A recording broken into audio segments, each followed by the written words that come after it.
October 14th, 1944. Lorraine, France. Lieutenant General George S. Patton is sitting inside his 3rd Army command post, and things are not going well. Rain has been hammering the region for days, turning the entire landscape into a waterlogged mess, and the Moselle River has turned into a serious obstacle that's slowing everything down. The ancient fortress city of Metz is refusing to fall despite repeated American assaults, and the brilliant, headline-grabbing dash across France that made Patton a household name back in August has completely ground to a halt in the mud and blood of Lorraine.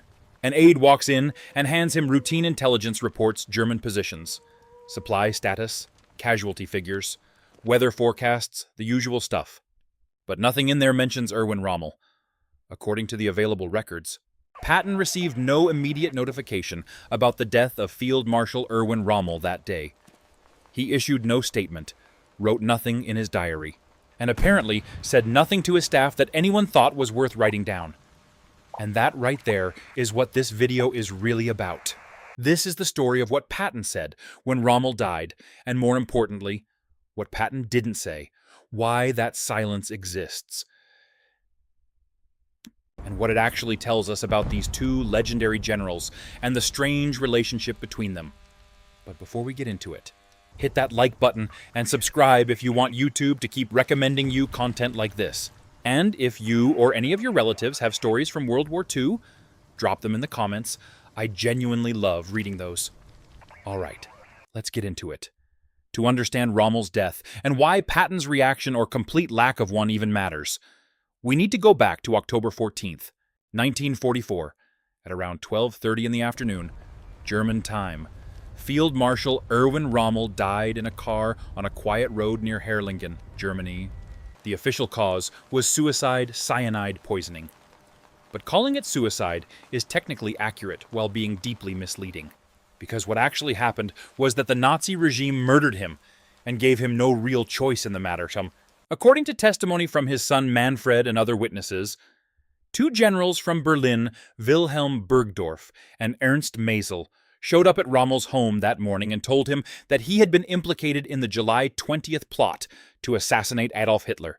And then they laid out his options, each one worse than the last. Option 1, face trial in the People's Court, which wasn't really a trial at all. It was a guaranteed conviction, followed by public disgrace, execution, and the likely arrest and killing of his entire family. Option 2, refuse to cooperate, get arrested on the spot, and face the same catastrophic outcome for himself and everyone he loved. Option 3, take the cyanide they brought with them, die quietly in the car, and Hitler would announce that Rommel had died from wounds he suffered back in July during an Allied air attack, allowing his family to stay safe, his reputation to remain intact, and his name to receive the honor of a full state funeral. Rommel chose the cyanide. He took his time and thought it through carefully, fully aware of what was at stake for his family if he refused. He told his wife and his 15-year-old son what was happening, explaining the impossible situation he was in. Then he put on his Afrika Korps uniform, the one that represented his greatest victories. He picked up his field marshal's baton. He walked out and got into Bergdorf's car with the 2 men who had just handed him a death sentence. And 15 minutes later, he was dead. The German government made the announcement on October 15th, and it was a masterclass in wartime propaganda. The official statement said that Field Marshal Rommel had passed away from the severe head injuries he'd sustained on July 17th, when Allied aircraft strafed his staff car in Normandy wounds that had finally proven fatal after months of recovery. Hitler declared a national day of mourning. Rommel would receive a full state funeral with every ceremony befitting his rank. The German people were told their desert fox had died a hero's death, a soldier taken by the wounds of battle, a warrior who gave everything in service to the Reich. The truth that he had been murdered by his own government because they suspected him of being involved in a conspiracy against Hitler remained a tightly guarded secret known only to a small handful of Nazi officials. Some German officers suspected something was off right away.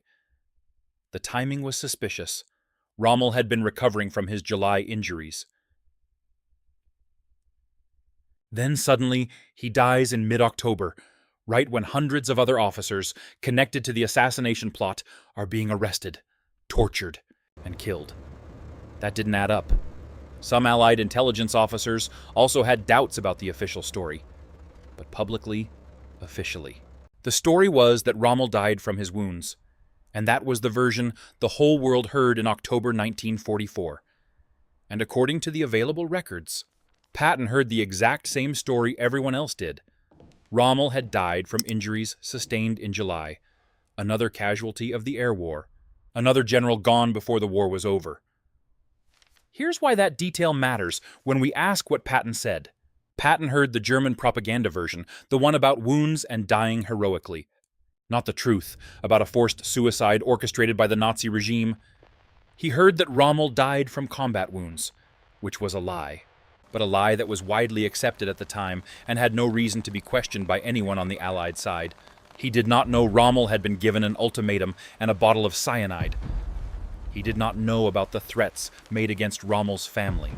He did not know Rommel had been murdered by his own government to keep him from becoming a symbol of German opposition to Hitler. And more importantly, according to every historical record that researchers and historians have been able to find, Patton said absolutely nothing about Rommel's death.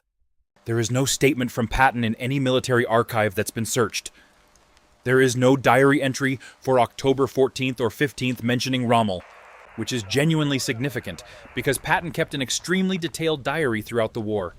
He wrote about battles, about his frustrations with his superiors, about other generals, about anything and everything that caught his attention or bothered him. His diary from October 1944 has been preserved and published, and according to those entries, he was completely consumed by the Lorraine campaign and everything going wrong with it, the weather, the supply problems, the grinding assault on Metz. Not one sentence about Rommel's death, not even a passing mention. There are no letters either, but Patton wrote constantly to his wife Beatrice, sharing thoughts and frustrations in detail. He wrote to fellow generals, he filed official reports up the chain of command. According to the compiled collections of his wartime correspondence, there is nothing from October or November 1944 that references Rommel's death in any way. None of his staff officers, people who were tuned into his every mood and offhand comment, recalled him saying a word about it. After the war, many of those staff officers wrote memoirs or sat down with historians to talk through the whole campaign. And according to all of those accounts, not one of them remembered Patton reacting to the news of Rommel dying. His press officer kept records of press conferences and public statements, as was standard for senior commanders. And there's nothing there either. No comment to the press corps. Complete silence. And that silence is striking, because Patton was the last person in the world you'd expect to keep quiet about something. Here is part 2 of the rewritten script. Patton was not a quiet man by any stretch of the imagination. He was famous throughout the entire army for saying exactly what was on his mind, on virtually every subject, at virtually any moment. His speeches to his troops were legendary equal parts profanity and inspiration, the kind of thing soldiers repeated to each other for years afterward. He wrote constantly, in his diary, in letters, in official correspondence, pouring his opinions onto the page without hesitation. He had strong views on everything grand strategy, individual soldiers, the weather, politics, other commanders, the food, the roads, the mud. His colorful language was part of his public identity, quoted by reporters, repeated by soldiers who heard him or heard about him through others. People who knew him well, including family members and close associates, consistently said that Patton almost never kept his opinions to himself. If something was on his mind, you were going to hear about it. But about Rommel's death in October 1944, there is nothing. Complete silence. No statement to the press, no diary entry, no letter to his wife, no offhand comment to a staff officer, no remark at a press conference. Nothing at all has survived in any form, and that raises some obvious questions that historians have sat with for a long time. Did Patton simply not care that Rommel had died? Did he not notice when the news came through? Did he not think it was important enough to comment on? Or did he say something that just wasn't recorded by anyone who was there? To really understand what that silence means, we have to go back further and look at the actual relationship between Patton and Rommel, what they knew about each other. what they thought of each other, and what the situation on the ground looked like in October 1944. Because once you understand all of that, the silence starts to make a lot more sense. Here is the crucial thing that most people get wrong. George Patton and Erwin Rommel never actually fought each other. They never met in combat. Not once. In the popular imagination, driven largely by the 1970 film Patton starring George C. Scott, these two men are portrayed as direct rivals who went head-to-head in the North African desert. The famous line from that movie, "Rommel, you magnificent bastard, I read your book," paints this picture of a personal duel between two chess masters matching wits across the sand. It's a great movie moment, but it didn't happen. The historical record on this point is clear. According to military archives, Patton and Rommel were never on the same battlefield at the same time, never commanded opposing forces in the same engagement, and never had any direct military confrontation of any kind. Rommel commanded the Afrika Korps in North Africa from February 1941 until March 1943, building his entire Desert Fox reputation through a series of brilliant, daring operations. Patton arrived in North Africa in November 1942 as commander of the Western Task Force during Operation Torch, the Allied invasion of Morocco. After the disaster at Kasserine Pass in February 1943, where American forces suffered a humiliating and costly defeat, Patton was brought in to take command of the Second Corps in early March 1943 and restore the fighting spirit of American forces in the theater. But here's the timing. According to official military records, Rommel left North Africa on March 9, 1943, ordered back to Germany by Hitler to rest and recover from illness. He never came back. His time in the desert was over permanently. Patton took command of the Second Corps on March 6th, just 3 days before Rommel departed. So for exactly 3 days, technically speaking, both men were in North Africa at the same time, commanding forces that could theoretically have faced each other in battle. But they never did. Those 3 days came and went without any direct confrontation. And when Patton launched his offensive operations on March 17th, 8 days after Rommel had already left for Germany, the German forces opposing him were commanded by General Jürgen von Arnim, not Rommel. So the famous rivalry, the storied duel in the desert, it never happened. They knew about each other, absolutely. Both men received intelligence reports on opposing commanders, and both were clearly on each other's radar. According to captured German documents and post-war interviews with German intelligence officers, Rommel received regular briefings about American commanders and their tactical tendencies. He knew Patton commanded aggressive armored forces and preferred bold, rapid attacks, a style similar to his own. One German intelligence summary from 1944, compiled before the Normandy invasion, identified Patton as the most dangerous American general and the one most likely to cause serious problems. The Germans were actually convinced Patton would lead the main Allied invasion at Calais rather than the real landing at Normandy, a belief that was partly the result of deliberate Allied deception operations, but also reflected genuine German respect for Patton's reputation. Rommel, according to his own published papers and letters, made positive remarks about American tactical capabilities after fighting them in North Africa and Normandy. He praised Patton's operations in France during August 1944 specifically, calling them among the most remarkable achievements in mobile warfare he had ever seen, which was serious praise coming from a general who had built his entire career on mobile warfare. But Rommel made those comments about operations in France in August 1944, by which point he had been out of the fight for months. And he had never actually faced Patton on a battlefield when he said it. On Patton's side, he had studied Rommel carefully and respected what he saw. Rommel had published a book in 1937 called Infantry Attacks, based on his World War I experiences, and it had been translated and made available to American military officers. According to accounts from people who knew Patton, including his aides and fellow officers, he read military literature constantly and was certainly familiar with Rommel's work and reputation. Whether he specifically studied Rommel's North African tactics before deploying is something historians debate, and can't definitively prove the famous movie line about the book is screenwriter fiction, written for dramatic impact, not historical record. But Patton understood that Rommel was a skilled commander who thought about warfare the same way he did, aggressively, boldly, and with armored mobility at the center of everything. According to accounts from staff officers who served with Patton in North Africa, he spoke about wanting to fight Rommel about testing himself against the Desert Fox directly, seeing it as a challenge worth having. One account from a staff officer has Patton saying that beating Rommel would prove American armor could go toe-to-toe with the best Germany had, which mattered deeply to Patton, who cared intensely about America's military reputation.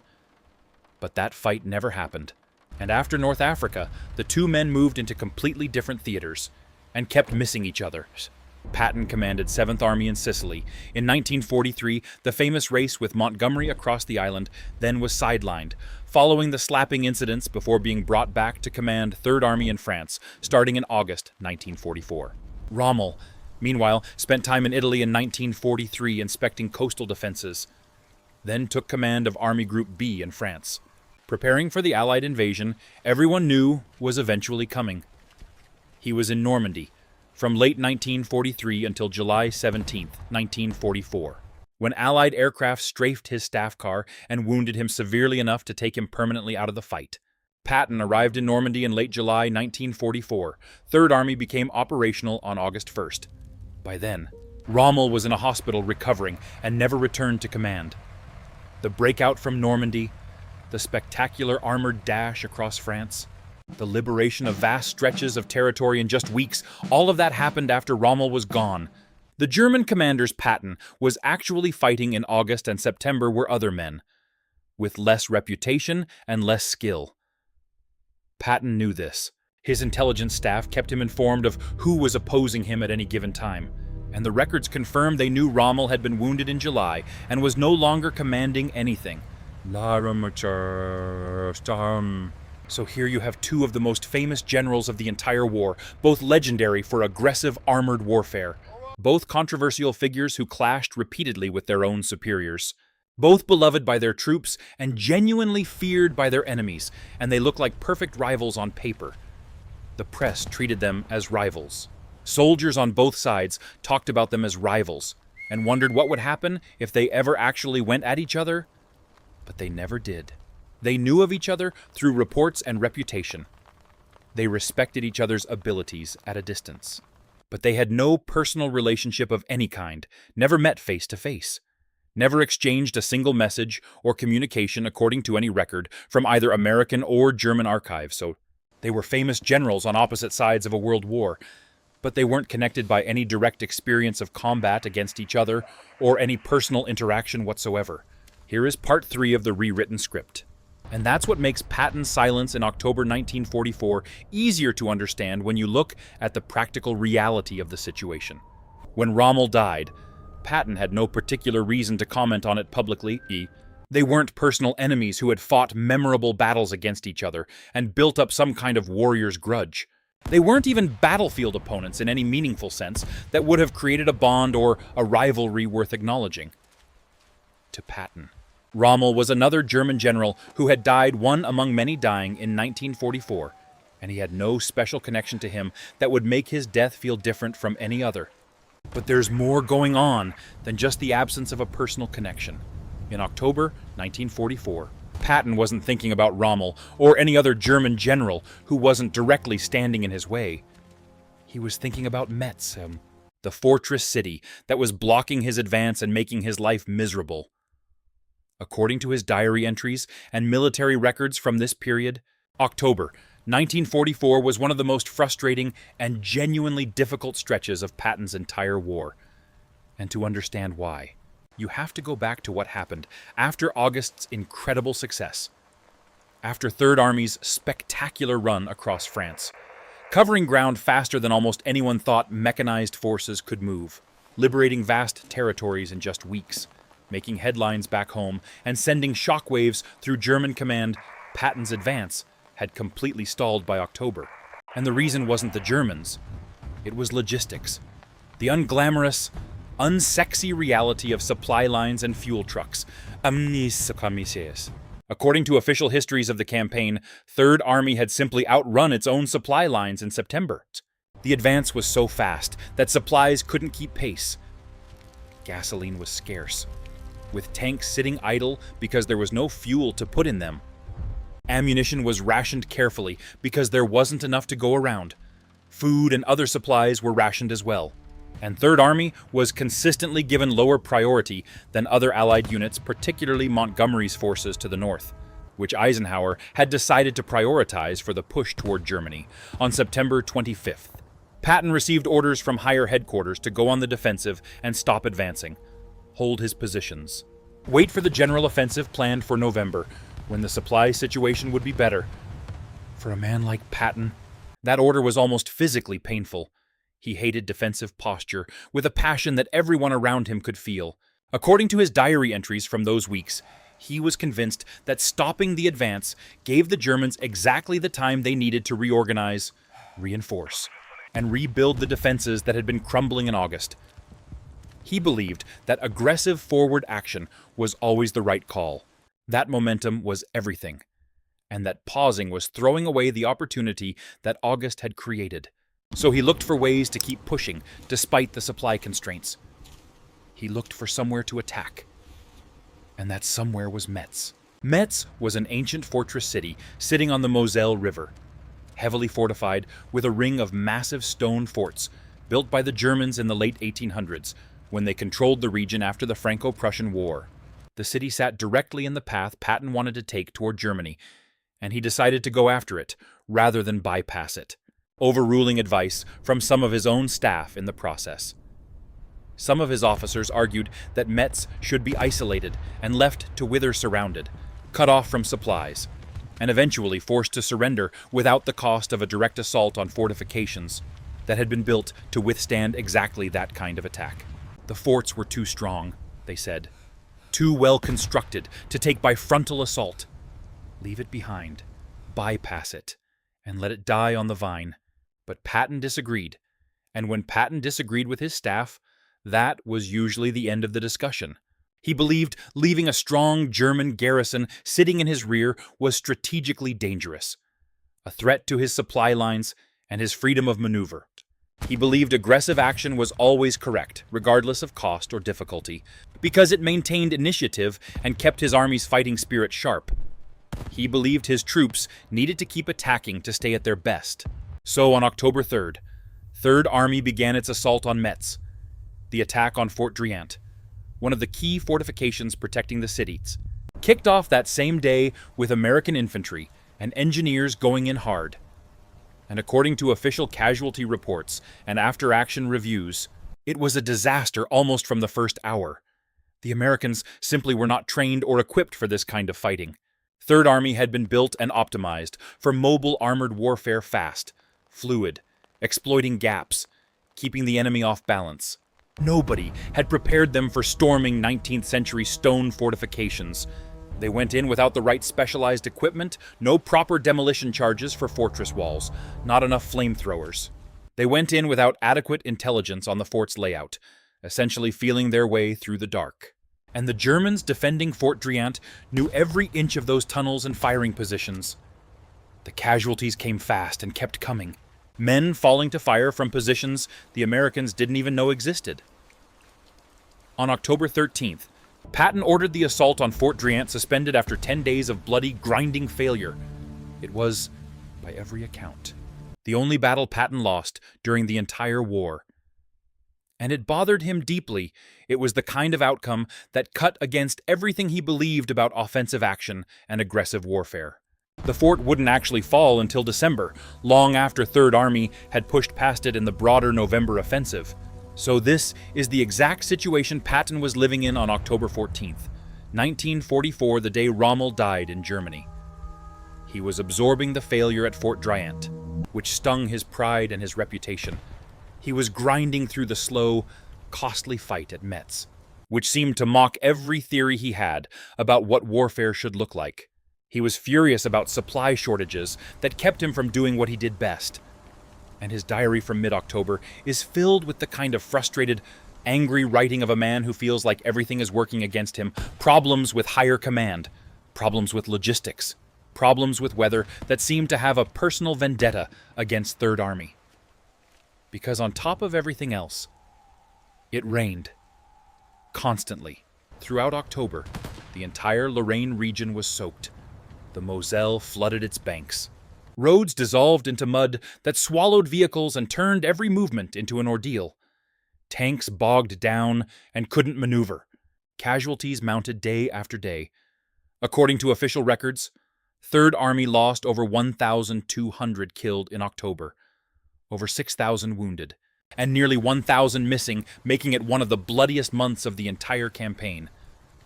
This was not the war Patton had been born to fight. This was not the racing, slashing, wide-open mobile warfare he excelled at and lived for. This was slow, grinding, attritional combat that cost enormous amounts of blood and treasure and moved the line barely at all. The kind of warfare Patton genuinely despised, and he was completely consumed by it.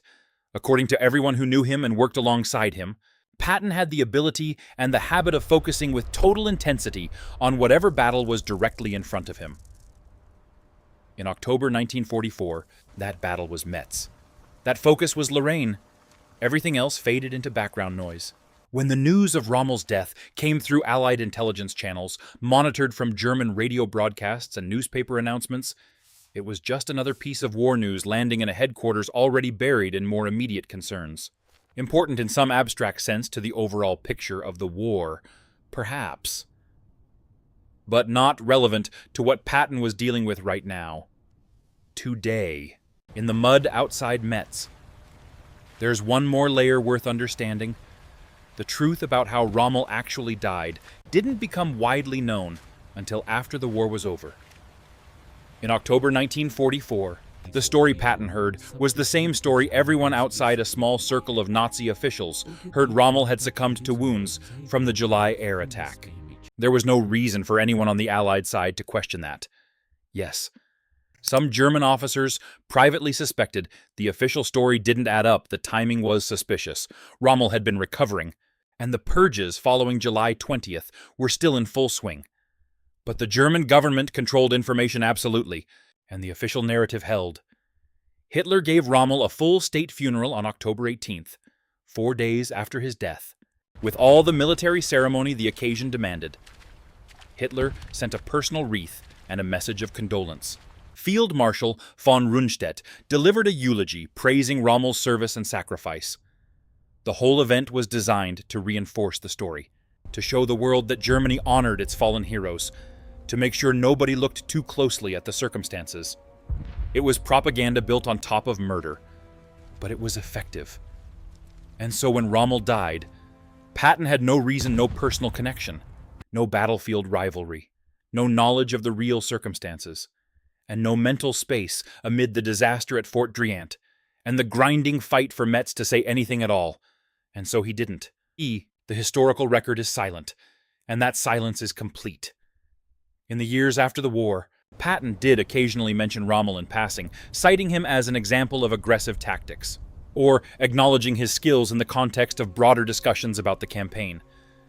But these were brief references, not assessments, not eulogies, not the kind of reflection you'd expect if there had been any real personal connection between them. Patton died in December 1945, just over a year after Rommel, from injuries sustained in a car accident in Germany, the same kind of death Rommel was falsely claimed to have died. He was never directly asked about Rommel's death by anyone. He never wrote about it publicly.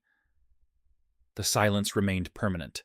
The truth about what really happened to Rommel emerged slowly in the years after the war, as witnesses came forward and documents surfaced from captured German archives.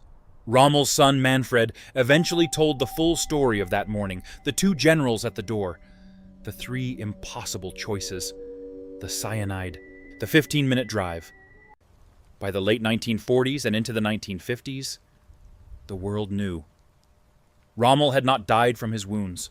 He had been murdered by the regime he served, eliminated to prevent him from ever becoming a symbol of opposition to Hitler. And Patton, the man the press had cast as his great rival, the man soldiers on both sides imagined as his natural opponent, had said nothing when it happened. Because in October 1944, in the mud and rain of Lorraine, With Fort Driant still smoldering from a failed assault, and Metz still refusing to fall, there was simply nothing to say. Let us know in the comments what you think about all of this. Hit that like button.